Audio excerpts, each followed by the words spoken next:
Pour comprendre comment pousse le cheveu, il est important de connaître les différentes phases du cycle naturel de croissance du cheveu. Le cycle commence par la phase anagène ou phase de croissance. Un nouveau cheveu tout fin pousse à partir du follicule et remplace l'ancien cheveu. Le cheveu commence à recevoir les premiers signaux de croissance ainsi que les nutriments nécessaires par le biais des vaisseaux sanguins lui permettant ainsi d'entamer une croissance forte et saine.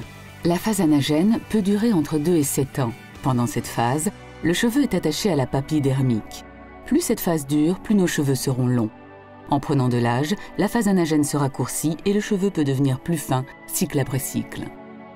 Commence ensuite la phase catagène, qui est la phase de transition et qui dure une dizaine de jours. Durant cette phase, le cheveu se détache de la papille dermique, passant ainsi à la phase de repos ou phase télogène. Cette phase dure environ 3 mois. Comme les cheveux les plus anciens ne sont plus reliés aux vaisseaux sanguins, ils ne peuvent être réparés et peuvent apparaître ternes et sans vie. Un nouveau petit cheveu fin émerge alors du follicule et vient prendre la place de l'ancien cheveu. Le cycle recommence alors. Environ 15% de nos cheveux sont en phase télogène, c'est la raison pour laquelle nous perdons des cheveux quotidiennement. À l'âge adulte, nous avons environ 150 000 follicules.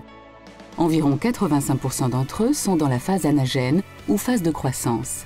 De ce fait, il est tout à fait normal de perdre environ 100 cheveux par jour. Une perte plus importante ou un cheveu devenu plus fin et sans vie peut avoir de nombreuses origines. Une alimentation déséquilibrée, le stress, l'âge, des changements hormonaux ou la prise de médicaments.